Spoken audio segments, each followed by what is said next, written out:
It was a bright Monday morning in Lagos when Amarachi Nwosu stepped into the glass-walled boardroom of Vantage Global, one of the biggest tech companies in Africa. The air inside was cold, smelling of perfume and power. Her palms were slightly sweaty as she clutched her folder, the same folder that carried her dreams, her CV, and years of hard work. She had practiced her answers all night, repeating them softly in her tiny Yaba apartment, trying to make her English sound perfect. But no matter how much she tried, her Igbo accent always came through. It wasn't something she could hide, it was part of her. Still, she had learned that in Lagos, people sometimes judged more by how you sound than by what you can do. As she looked around the long table filled with sharp suits and cold stares, she whispered to herself, "Just breathe, Amarachi. You belong here." Her heart pounded, but she straightened her shoulders and forced a small, confident smile. Outside the glass walls, the city buzzed with life, cars honking, people chasing dreams. Inside, Amarachi was about to fight for hers. She didn't know yet that this interview would change everything.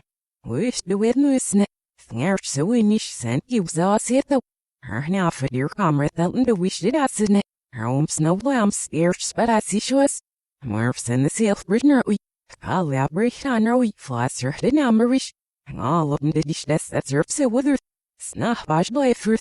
Need server your third hurry off miss that. Deathing be a reaffin. Sea or hurry philosish. Madna he bulbs out and then a shelf for a talkish arome. And he keeps naked me asked it such dirt or reveals. Albeit the sarcochnich skin eats the little understand you nester. Snitch out where the video when it's doing her fiddle bish. Do I have a sniff it on while on. Snarch the out your over. Had a stream of her freaking it. Maat said the little room, and I get a sniff our bomb sickatish, and I wish it to be for reached our metals. So we shoot it out city to rot ahead, sniff nestle for that snivita he show feet wind up. Find it so we sure feeling after we first net sit that plus your slow dash. Snitch scratch der silk like scratch dark silk net need at stand ill and mum said the fra horse girl dash. Hold a litter her ass net. Floor schnicks over marks ya or hang a lamb specs as dish. Schnell from the dish. Sasher and his neck be not gel file loaded liver. We're vetter hish arme. Serpy brother spill foot in your nester. He'll out look ash methoife. Still even mercy shells nightsish. Tharps her nutter soon it ass if still else nealer than. Elox if the worm skill which nish gizzard greenwish divino. Cabin lamb sweatetsne. He that's the fuss over. He'll elf bessish. And now we're writing in home duck. Fesh more when they journey either feed or rodish. I'm smell with the one I but the deer knitter wolf Betsy star my zenus. As the questions began, Amarachi felt a little more confident. She opened her folder, looked at the panel, and started explaining her experience in software development. Her voice was calm, clear, and full of purpose.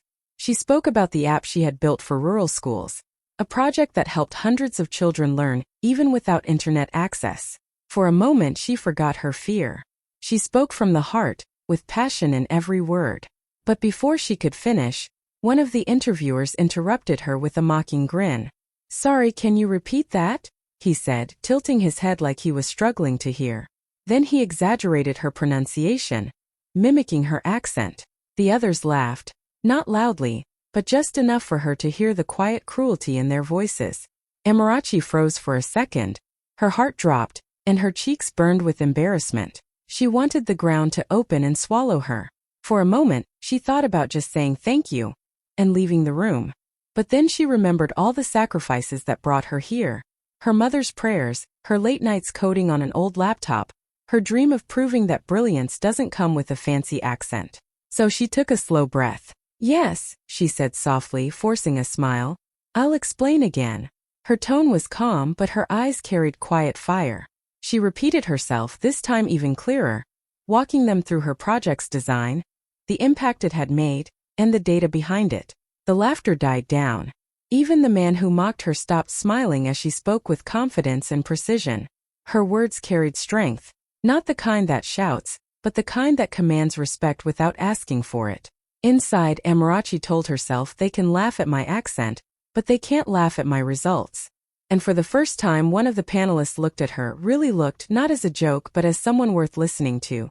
Inside, Amarachi took a deep breath and reminded herself, I am not here to impress them with pronunciation. I am here to prove my mind. The laughter still echoed faintly in her ears, but she pushed it aside and focused on why she came. She looked straight at the panel, her voice steady this time. My last project focused on bringing digital learning tools to rural schools that don't have internet access, she began. Her tone was respectful but confident. We created offline software that allowed students to learn coding, math, and science, even without Wi-Fi. The room went quiet. She could feel their eyes on her now, not mocking but curious. She continued, explaining how she led a small team of volunteers, how they worked from her friend's living room, and how their software had reached over 3,000 students in remote communities across Nigeria. It wasn't easy, she said softly. Sometimes we coded with candlelight because the power kept going off, but we believed education shouldn't depend on location. For a moment no one moved. Even the man who mocked her earlier shifted uncomfortably in his seat.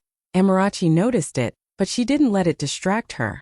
She stayed composed, her hands folded neatly on the table. Deep inside she felt a spark of pride. This was her strength. Not the way she spoke, but the way she thought, the way she built, the way she refused to give up when everyone else did. If they couldn't see her worth through her accent, they would see it through her vision.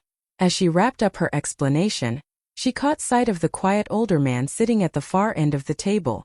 He wasn't laughing. He wasn't judging. He was watching her closely, with a look of quiet respect, as if he saw something the others didn't. Amarachi didn't know who he was, but something in his eyes told her that this moment was far from over. When the interview finally ended, Amarachi could feel her throat tighten. She had given everything. Every word, every idea, every ounce of confidence she had left. She sat up straight, waiting for a reaction, hoping that maybe, just maybe, someone in the room had seen her worth. But instead, the lead recruiter leaned back in his chair, forced a polite smile and said, "Thank you, Miss Amarachi. We'll get back to you." His tone was cold, final, the kind of voice people use when they've already made up their mind. Amarachi nodded quietly. "Thank you for your time," she replied softly. She began to gather her things, trying to keep her hands from shaking. The room was silent for a second, until she turned toward the door. That's when she heard one of them whisper just loud enough for her to catch. She should stick to local startups. This is Lagos, not the village. The others chuckled. The sound hit her like a knife. Her chest tightened, her face burned, and for a moment she couldn't breathe. She wanted to turn around and say something, anything, but she didn't. Instead, she lifted her chin slightly, forcing herself to keep walking. As she stepped out of the glass doors, the cool air from the hallway touched her face. She didn't realize she'd been holding her breath until she finally let it out. Her eyes stung, but she refused to cry there. Not in that office. Not in front of people who would take her tears as weakness. When the elevator doors closed behind her, the laughter still echoed in her mind. But underneath the pain, something else began to grow. A quiet strength, a promise to herself. One day, she thought, they will remember this moment, and they will wish they had listened. And as the elevator descended, Amarachi didn't know that the quiet man from the corner had been watching her leave, and he wasn't smiling at all.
Ngearstbatses de Shabim, Flasser has Ripsawish, Snoop Sharp Elnats here Memshdi, Arch deliver lock at the Sylvan Kam, Hurt Fallet Skirms, Ngerum and Murfnemomir Vedel Birnammer, Sir Watnich Dustin Dahish and New York Spot Baller Hanger it's, we've written it in Murfsilk Miss in your woods, Dad Bernard Asish, Snellas with Asnit, Snetsit in their own mussing fallow be, Ngemaster Aaron as Nick Nasrock, Seo and the Vallas of Asitis.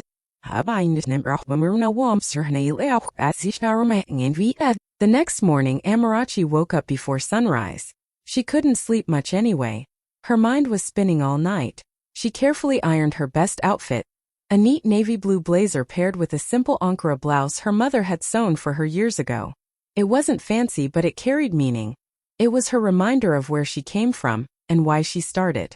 After a short prayer, she took a deep breath and whispered to herself, "Whatever happens today, walk in with grace." When she arrived at Vantage Global, the receptionist looked surprised to see her again. "Good morning, Miss Amarachi," she said politely but with curiosity. Amarachi smiled faintly and replied, "Good morning. I'm here to see the chairman." The words felt unreal even as she said them. As she stepped into the same boardroom, the atmosphere shifted. The same recruiters from yesterday were already there, preparing for another round of interviews. The moment they saw her, their faces changed, shock, confusion, and maybe a little guilt. One of them whispered under his breath, "You again." Another frowned, pretending to focus on his tablet. Before anyone could say another word, the door opened quietly. In walked the same older man from the corner yesterday, the one who had watched everything. The moment he stepped in, the room fell completely silent. His presence carried a kind of calm authority that needed no introduction. "Good morning, everyone," he said in a deep, steady voice. The recruiters stood up instantly, greeting him with nervous smiles.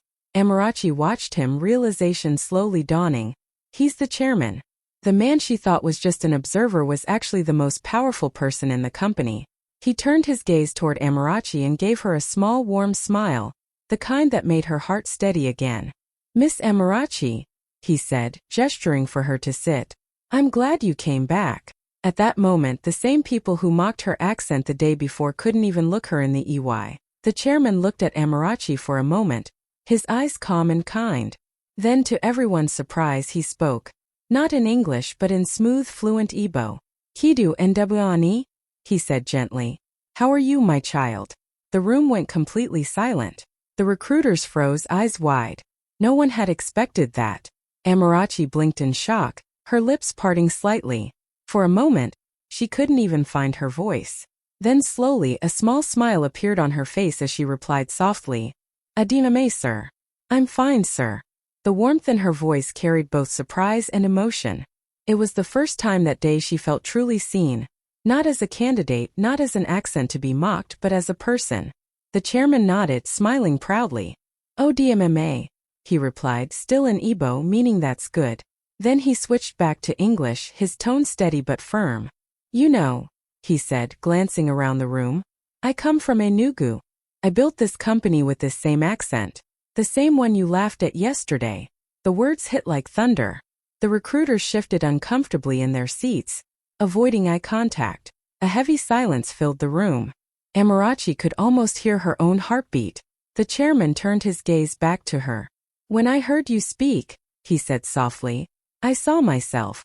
Your confidence, your ideas, your dignity. That's what we need in this company." His words carried weight, and even those who had laughed now looked ashamed. Amarachi's eyes glistened, but she kept her composure. She had no words, only gratitude. For the first time, someone powerful had looked past her accent and seen her truth. In that moment, everything shifted. The girl they mocked yesterday now stood at the center of respect. The same voice they laughed at had just echoed in the chairman's own language. And in that quiet boardroom, Amarachi's story began to change forever. The chairman looked at Amarachi for a moment, his eyes calm and kind. Then, to everyone's surprise, he spoke. Not in English but in smooth, fluent Igbo. "Kidu Ndebwani," he said gently. "How are you, my child?" The room went completely silent. The recruiters froze, eyes wide. No one had expected that. Amarachi blinked in shock, her lips parting slightly. For a moment, she couldn't even find her voice. Then slowly a small smile appeared on her face as she replied softly, "Adiname, sir." "I'm fine, sir." The warmth in her voice carried both surprise and emotion. It was the first time that day she felt truly seen, not as a candidate, not as an accent to be mocked, but as a person. The chairman nodded, smiling proudly.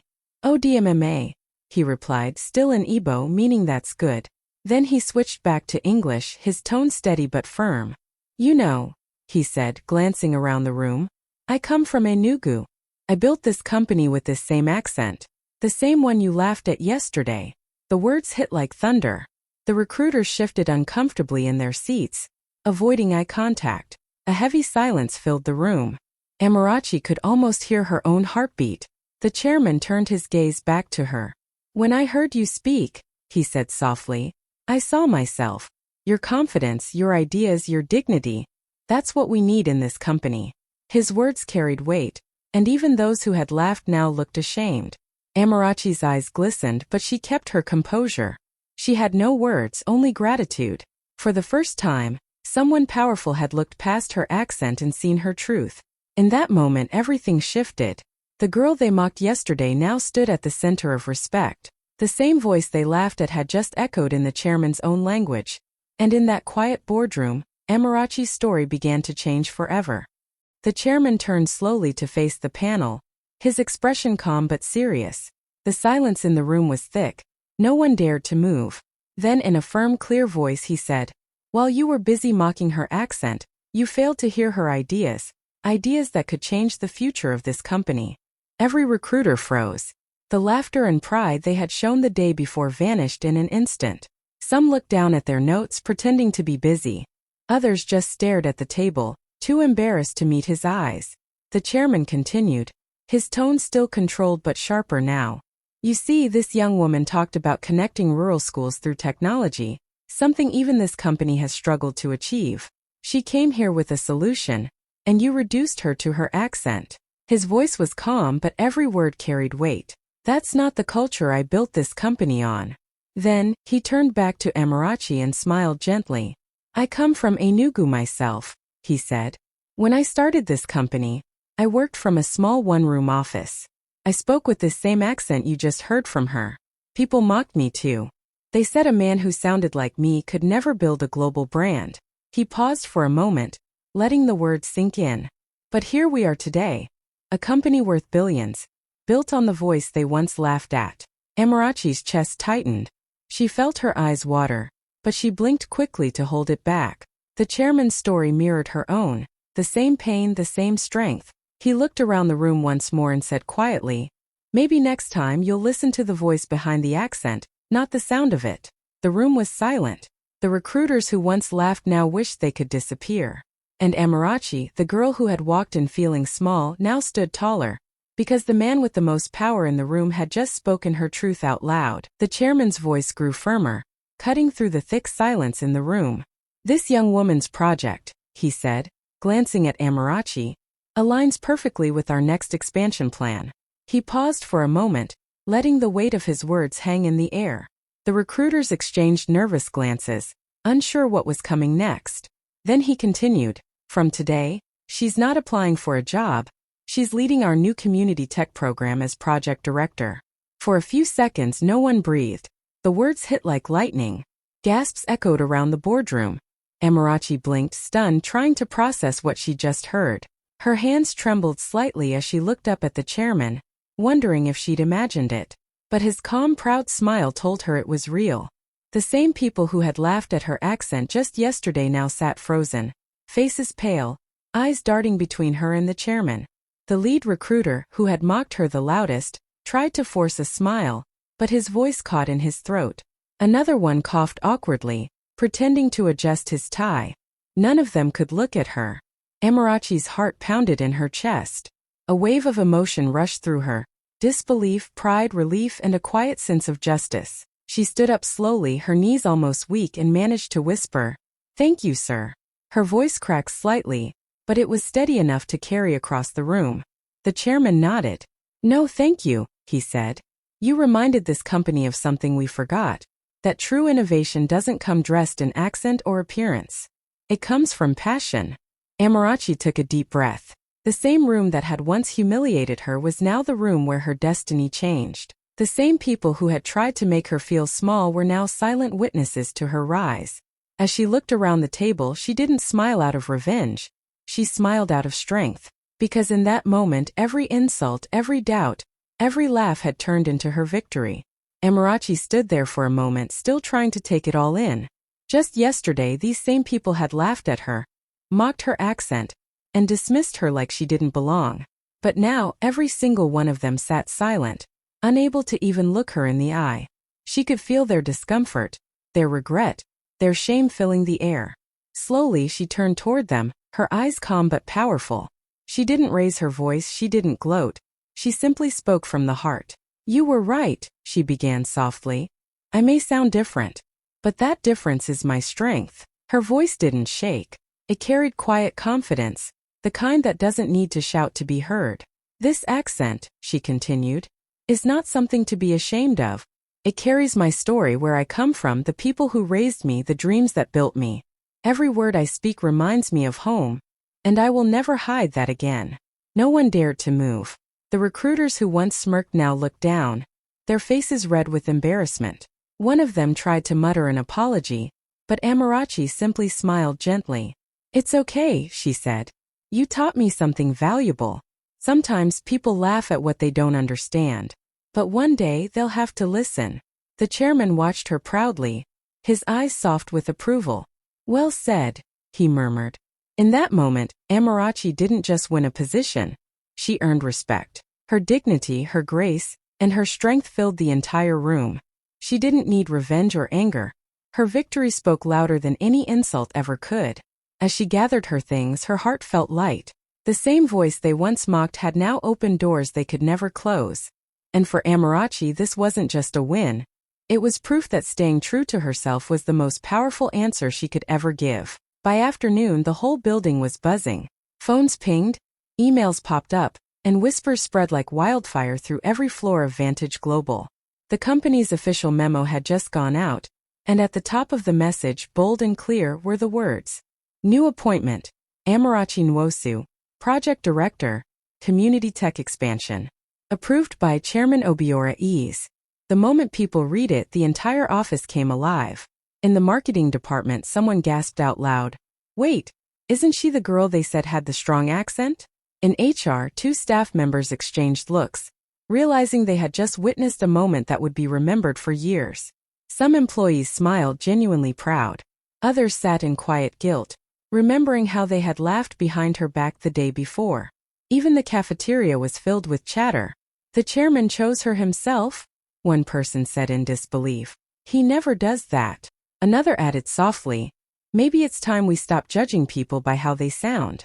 Meanwhile, Amarachi sat in her new office, a small but bright corner space overlooking the city.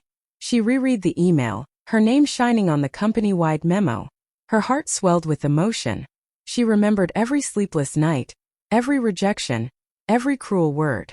And now here she was, not as a rejected applicant but as a leader. She whispered to herself, smiling faintly, "They tried to silence my voice. Now it echoes through their inboxes." Across the building, screens glowed with her name. The woman they once mocked had become the face of the company's future. And in every corner of Vantage Global, people began to see what true strength looked like. It sounded like Amarachi Nwosu. The moment couldn't stay hidden for long. Someone from HR, who had secretly recorded the scene in the interview room, uploaded a short clip online that evening.